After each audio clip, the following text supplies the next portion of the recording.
Mystery Theater presents...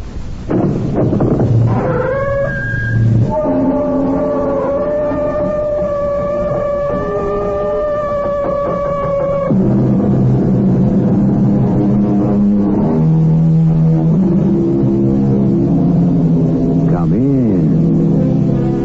Welcome. I'm E.G. Marshall. The sun, we are told, shines on the good and the evil alike. And the rain falls on the unjust as well as the just. Rain and sun, water and light. Without them, nothing can grow in the garden of life. And so it all comes down to this. Since we may nurture the flowers of good or the blossoms of evil, which shall we choose to cultivate? I must say, you take this rather calmly. Shouldn't I? Well, you've just been informed that you've been reduced to poverty. That's merely a temporary condition. Oh, then you do have other assets. I have one other asset. And may I ask what that is? Certainly. It's you. Me? Yes, you. Between us, we shall conquer the world.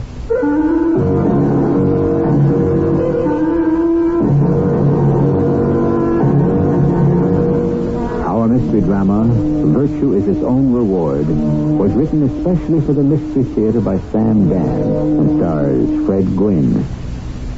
It is sponsored in part by Contact, the 12-hour cold capsule. I'll be back shortly with Act One.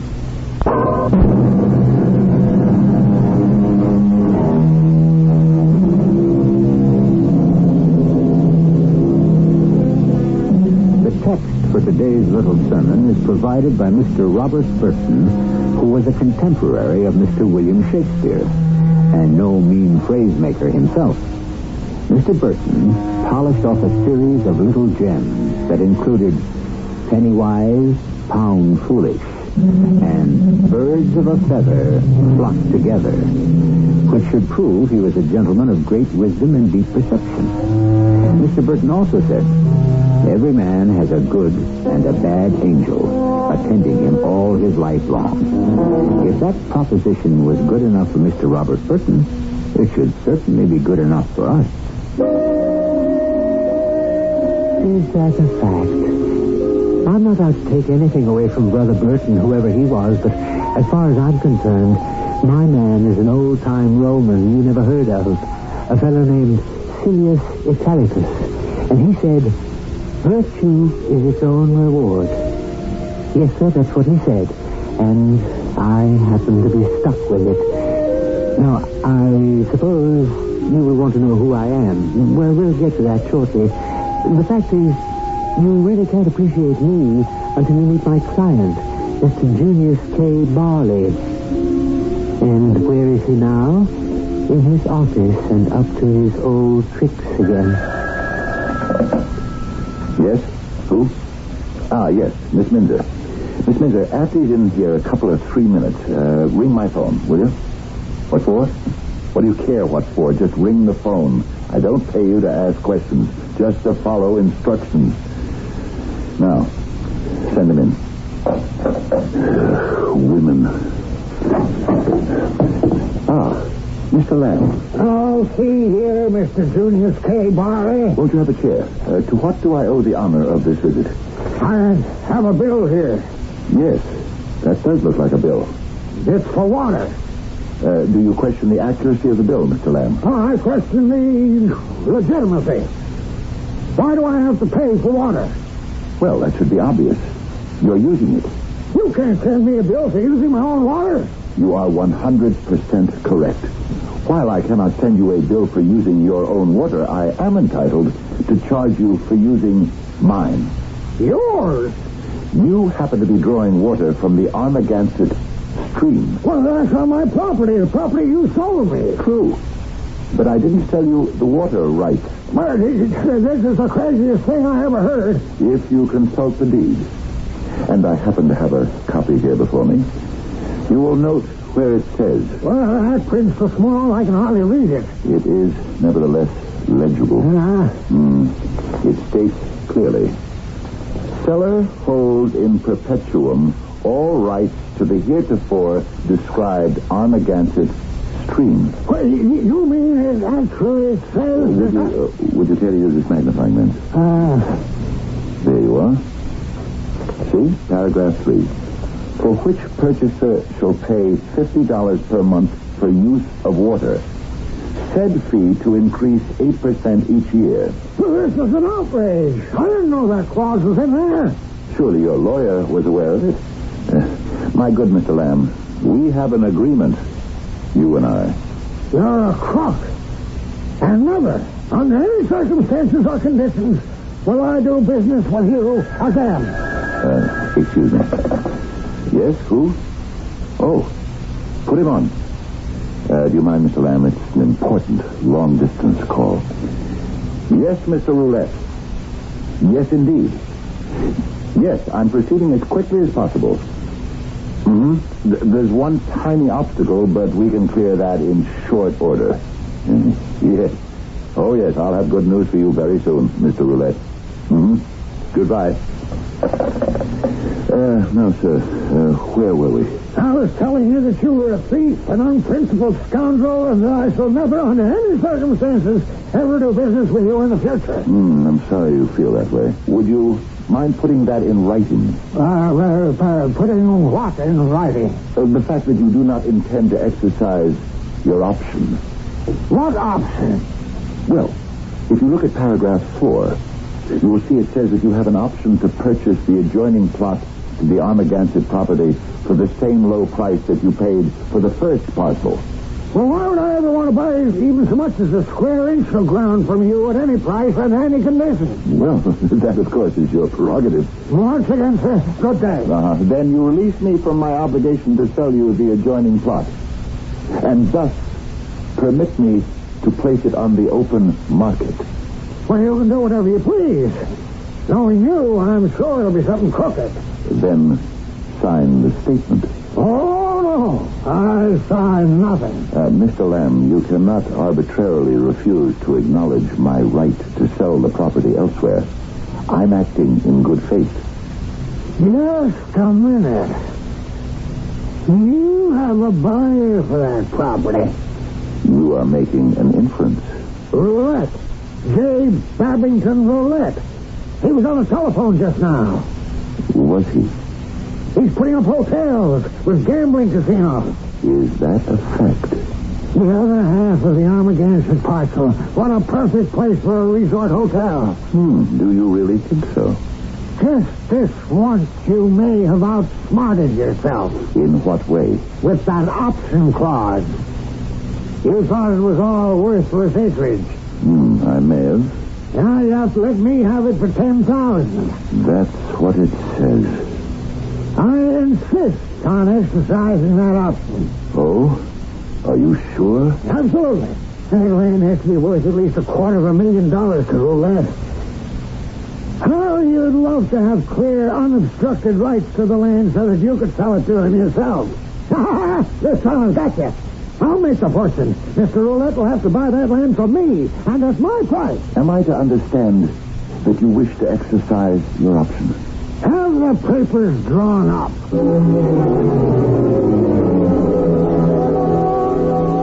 That's my client, Julius K. Barley. And who am I? Remember when the fellow was talking about the good angel and the bad angel that attends every man his whole life long? It so happens that I am Benjamin Benign, Mr. Barley's good angel. And I don't have an easy time of it. I'm usually on the carpet for the way I handle Mr. Barley. My supervisor, Mr. Nimbus, lives and breathes the rule book. Mr. Benign, I have a report here concerning Mr. Barley's latest escapade. Well, Mr. Nimbus, it isn't exactly an evil deed. No one forced Mr. Lamb to buy that second parcel of land. Mr. Barley implied there was an eager buyer for the property. Mr. Barley never said so directly. Mr. Lamb chose to make the inference. The fact is, you cannot cheat an honest man. But the fact is, Mr. Barley cheated Mr. Lamb on the first transaction. All the conditions were spelled out in the agreement. In small print. But it wasn't illegal. It was done with the intention to cheat.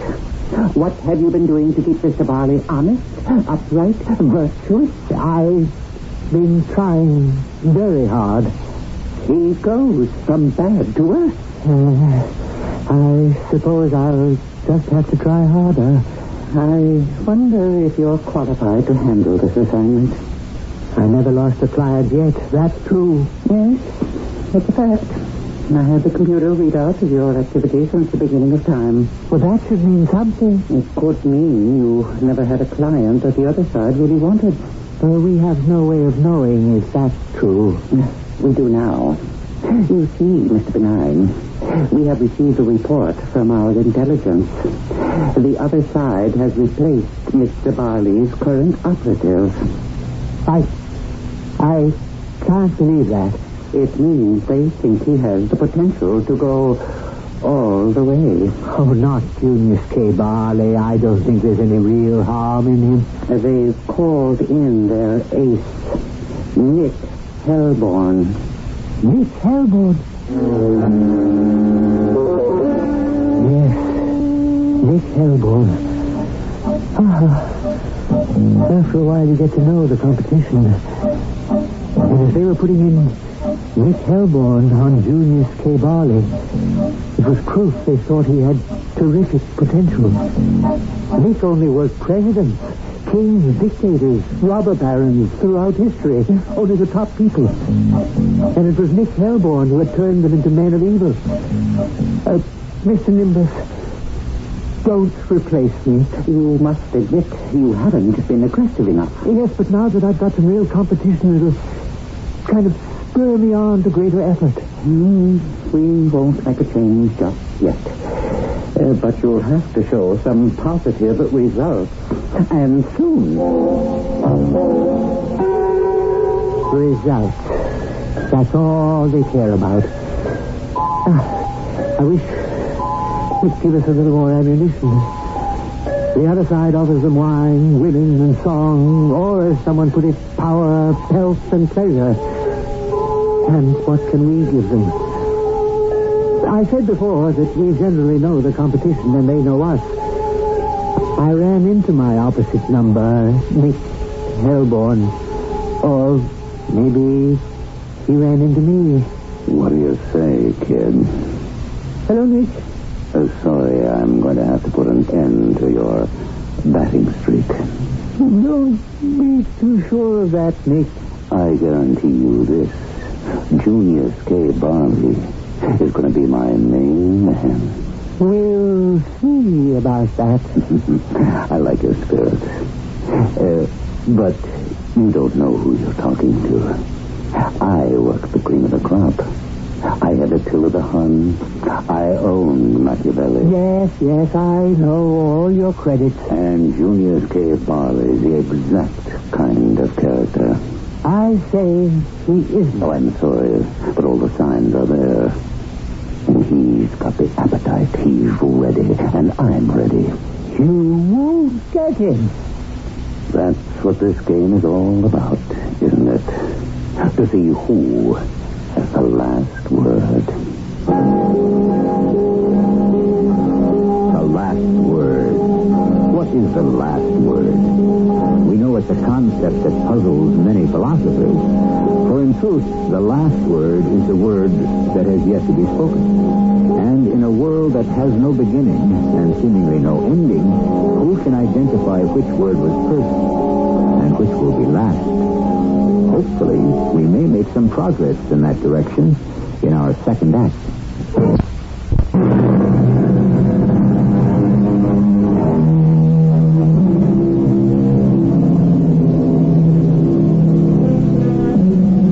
Down to this. The basic struggle in the world is between good and evil. And no matter how we may state the problem or the challenge, at the bottom it's always a case of doing right or doing wrong. And all of our arguments and justifications for pursuing a questionable course of action are like French cooking, which is the art of enhancing an inferior cut of meat with an intriguing sauce. I was worried. I was even frightened. Well, Barley wasn't exactly a good man. He wasn't exactly a bad one either. But now the other side had their eye on him, and aside their top operative, Nick Helborn. It was a cause for concern. How and when would Nick Helborn strike? And through whom? Yes? Who? Very well. Send her in. Come in. Yes? Good morning, Mr. Barley. I'm Mrs. Quackenbush. You're Mrs. Quackenbush? Of course. Well, somehow I hadn't pictured someone like you when my secretary announced your name. You hadn't. Well, you hardly look like someone named Quackenbush. Well, that's my name. Cynthia Dolly Quackenbush. The very sound of the name calls to mind an elderly, a more mature type of woman. But I'm happiest when everyone calls me Dolly. What may I do for you? We are about to enter a rather intimate relationship. We are? Certainly. That is, in a business sense. Oh, I see. Now, you were recommended to me as one to whom I could safely trust my affairs. Was I? But now that poor Hubert is no longer with us, Hubert was my late dear departed. Oh, I'm sorry. We must all leave sooner or later. And Hubert left me rather well provided for, I think. You think? Well, you would have to evaluate the investments and so forth. Now, you must excuse me. Oh, of course. And I'll make a complete study. Will you do that? I'm due for lunch with the Baroness Duval. The Baroness Duval. Oh, you mean the famous French divorcee? She's a dear friend. I always use her apartment when I'm in Paris. Do you? Yes, I'll try to analyze your portfolio as soon as possible. Oh, no rush. See, I'm leaving tomorrow for Washington. Biff is doing a command performance at the White House. Biff? Valentine Turkus. Oh, you mean the great violinist? Well, Biff's a dear friend, and he always makes sure the gang's invited to come along. When do you think you'll be back in town? Oh, well, that's hard to say. See, now, tomorrow's Thursday, and we're all going to the Costa del Sol for the weekend. You mean the Costa del Sol in Spain? Yes, it's been discovered. And all sorts go now. But these are democratic times, so what can you do? Yes. Then you'll be back next week. Next week? Oh, that's an eternity away. When will you return? Eventually, my dear. Eventually.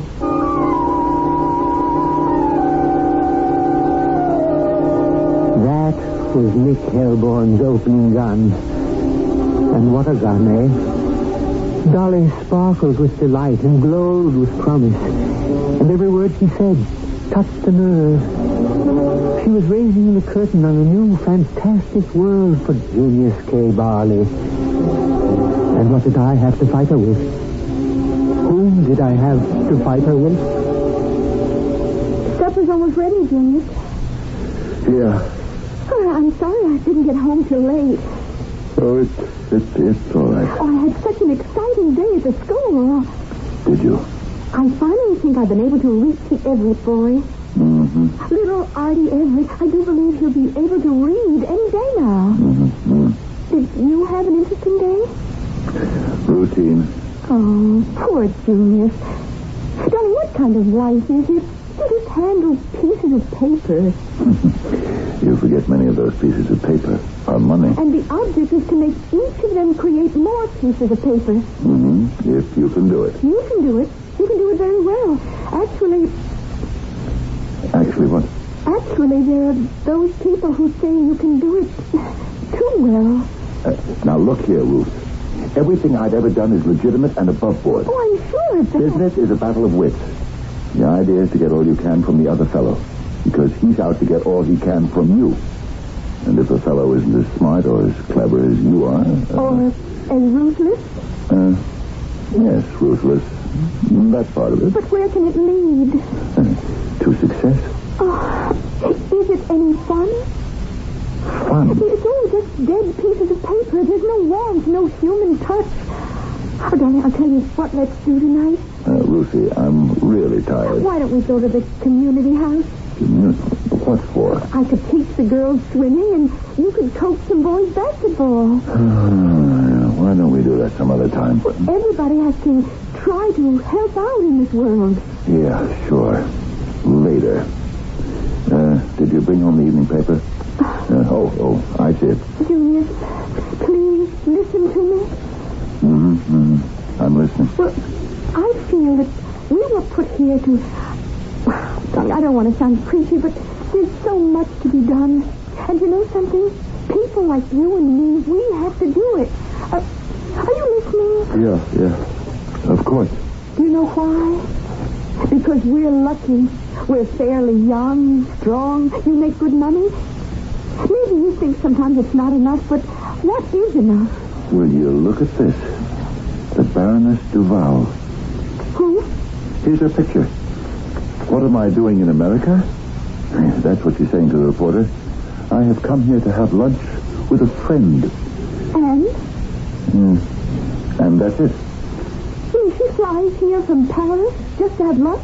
Why not? She can afford it. Can she? Oh, I'm sure she has plenty of money. Oh, I'm sure her pocketbook can afford it, but can her conscience? Oh, what are you talking about? Well, to spend thousands of dollars on some trivial foolishness. Oh, well, maybe it's not so trivial or unimportant to her. She could do so many better things with her money. You just said the magic word. Her. It's her money. And she can spend it any way she pleases. She has that right. She does?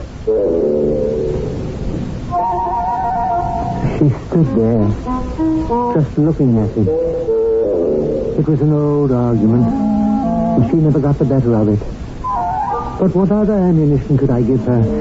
Like I said, the opposition has all the big guns.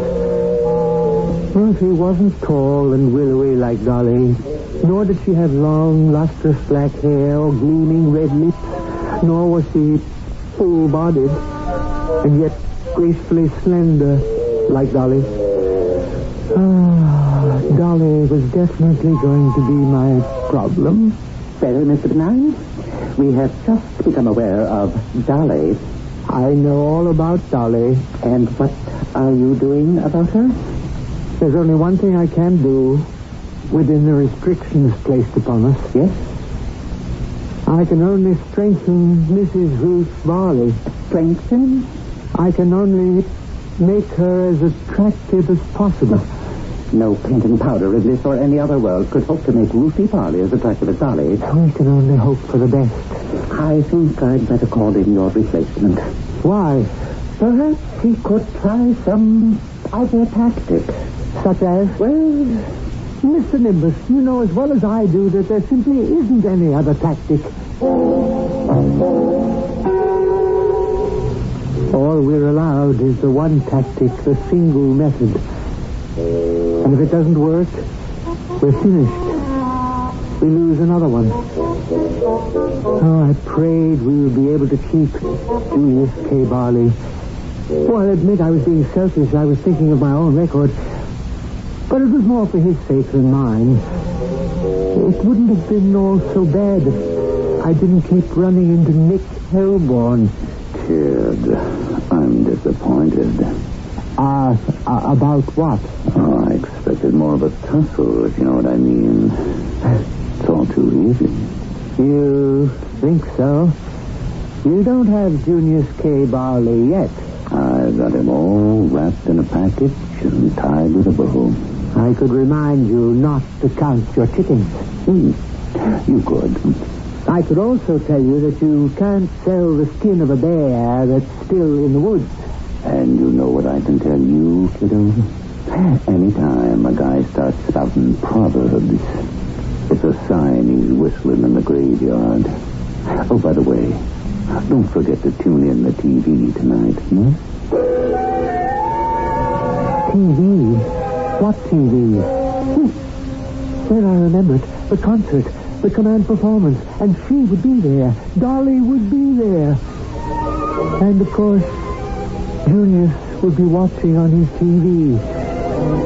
I could see from the way the camera was pointing that just past the soloist, you could most of the time see this absolutely fantastic-looking woman.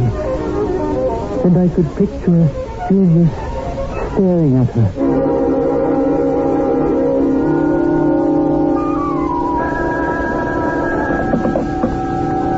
Yes? Oh, yes. Yes.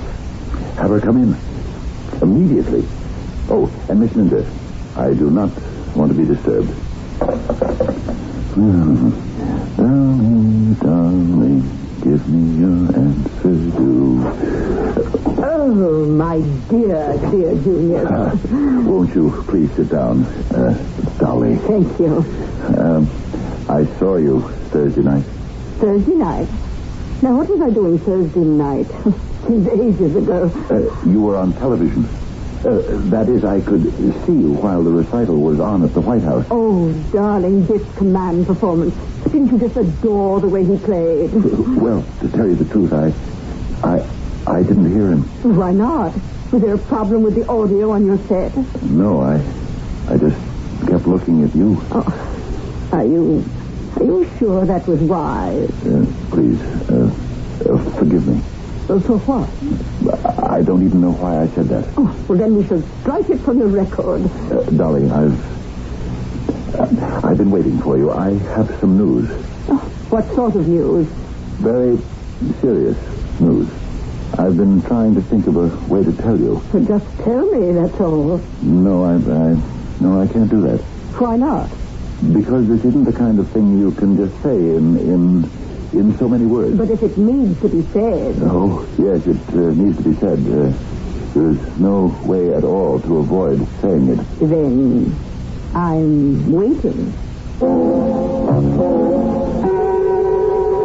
Why don't we all wait? After all, if it's good news, it can keep.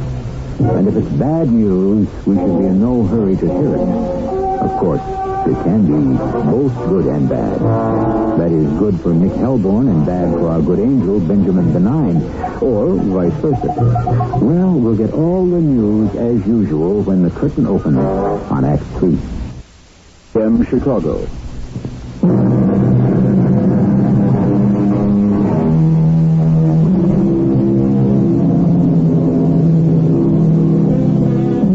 Beauty, it is said, is its own reason for being, which means that beauty is entitled to special consideration. Beauty is always being preserved and protected.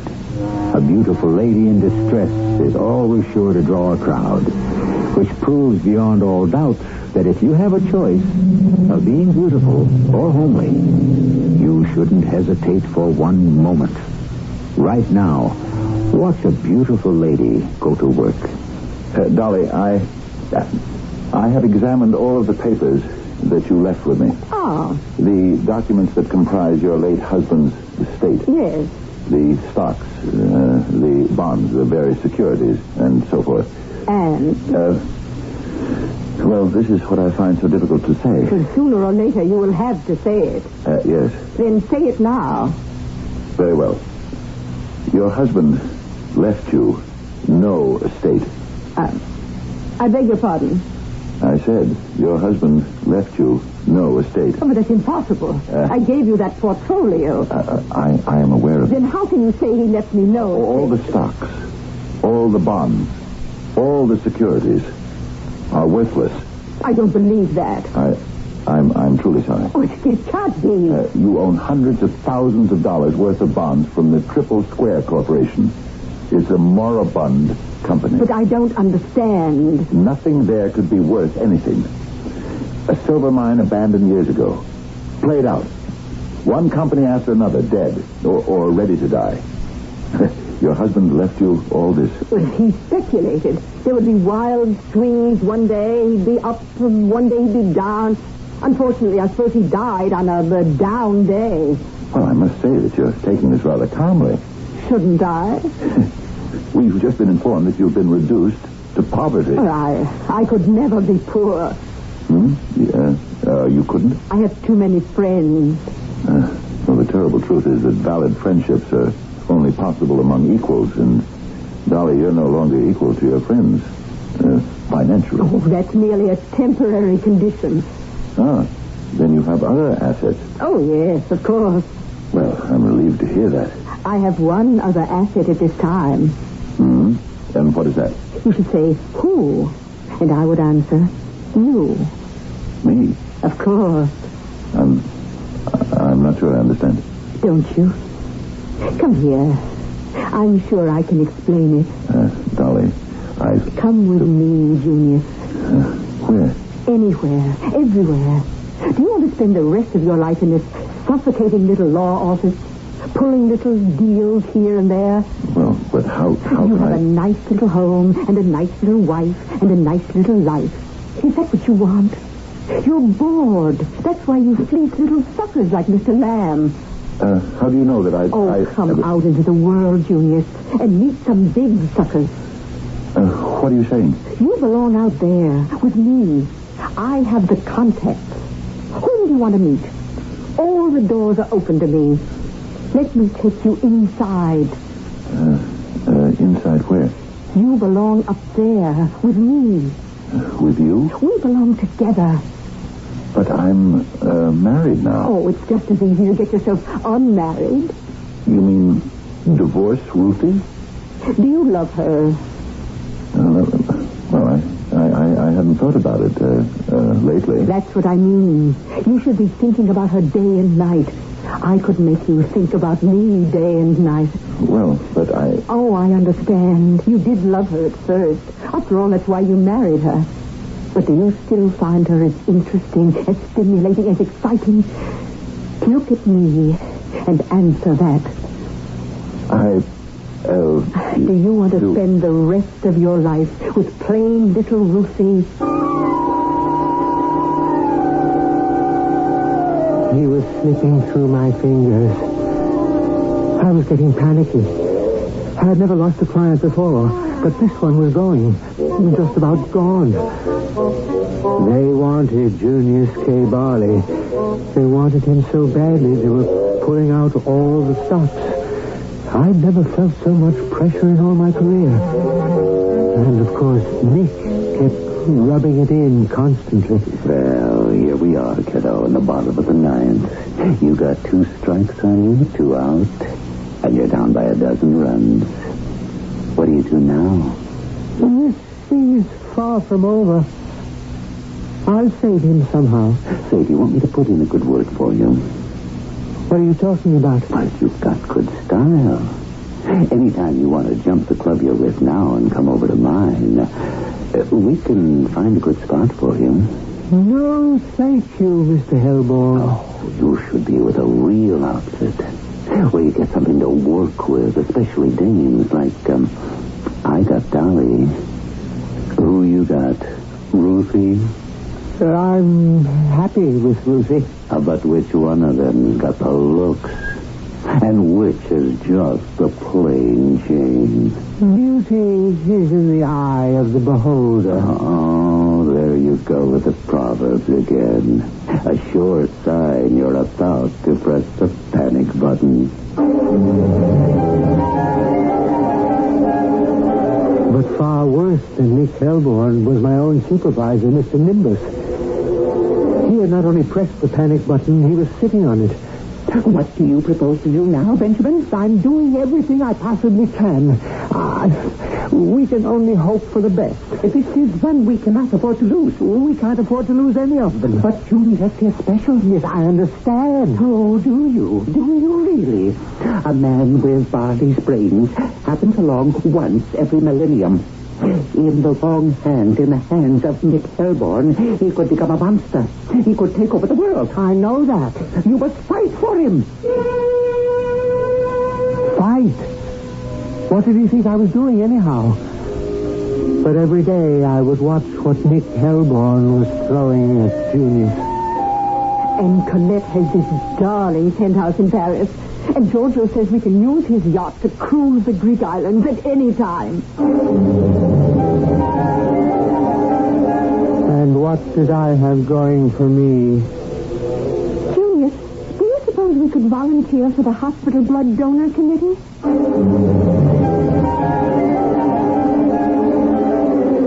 There's no question that Nick had Dolly casting her spell. She was ready to make her kill. The money's no problem, darling. First, we can sell all my poor late husband's securities, especially the mines. But they're worthless. Of course. Well, then that's not exactly honest, is it? No, not exactly. I've never done anything before, Dolly, that was out and out dishonest. So why not? You flirt with the idea constantly, don't you? Well, You come close. Oh, so very close. And then you back away. Why? Why? You delight in toying with the concept. You want to so badly. Why don't you? You want to be rich, really rich. It can happen. You can sell anybody anything. Worthless mine? You've already sold worthless land. I made no claims for it. Oh, I may have allowed people's imaginations to run unchecked, but I never lied. Let the record show that. Why are you so concerned with the record? What record? How do you know there actually is a record, or that somebody is watching, or even cares? You want me. You know you want me. And you want wealth and power, and you can have it all. Dolly, It's all yours. Take it. Take it. He was all softened up for a kill. Sooner or later, he would have to talk to Ruthie and tell her. For days, I'd been watching him, trying to nerve himself for the ordeal. He was going to leave her. That much he had practically decided. But first there would have to be a scene, and he didn't like scenes. Of course, there was no way I could talk to him. There was no way I could talk to Ruthie either. But there was one idea I might be able to get across to her. Just one little thing she should say to him. It might tip the balance. You're home early. Yes, Ruthie, I wanted to talk to you. I know. What do you know? I guess I know everything. Well, what does that mean? Well, it means you want to leave me. Why do you say that? It's true, isn't it? Who told you? You told me. Now, wait a minute. When did I tell you? Oh, not in words. I could tell by the way you react to me. Ruthie, There is another woman, isn't there?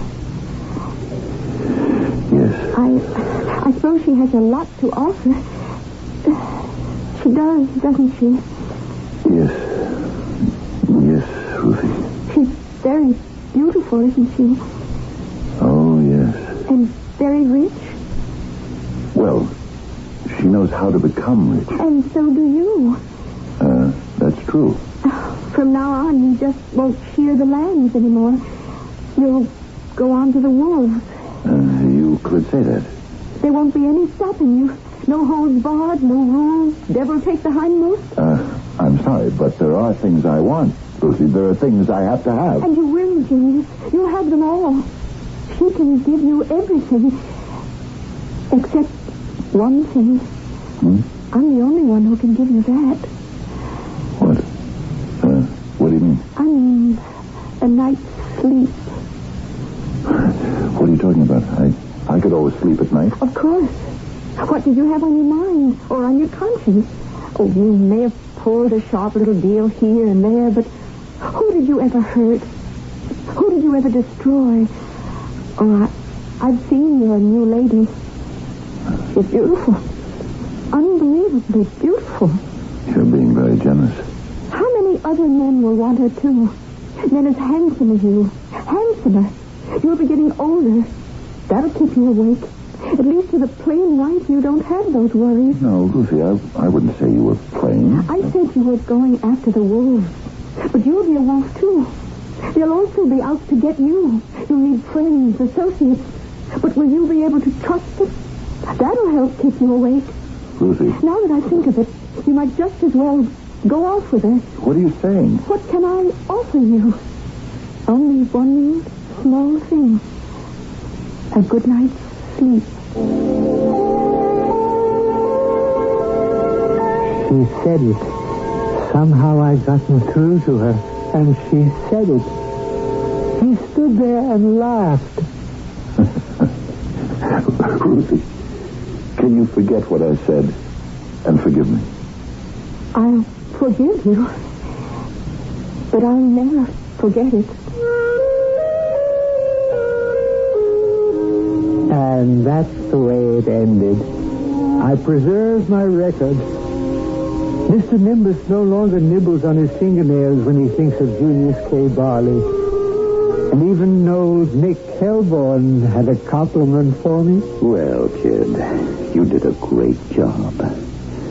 But tomorrow's another day. And so it is. As they used to say, another day, another dollar. But that was way back when $1 a day was a handsome wage indeed. But while tomorrow will always be another day, yet in some ways, it will be the same day as today.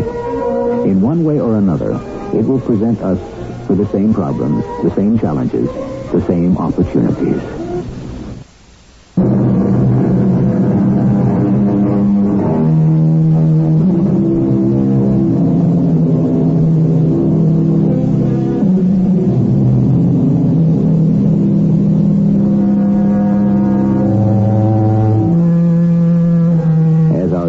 Said, virtue is its own reward. And if you examine it closely, what other reward could there possibly be? For if virtue could be bought or sold, why then it simply wouldn't be virtue. And the very next time some still small voice within you urges you to follow a virtuous course, remember it's the voice of Mr. Benjamin Benign or one of his colleagues. They need all the help they can get. And so do you.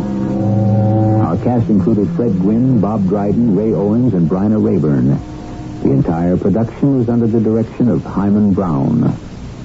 This is E.G. Marshall inviting you to return to our Mystery Theater for another adventure in the macabre. Until next time, pleasant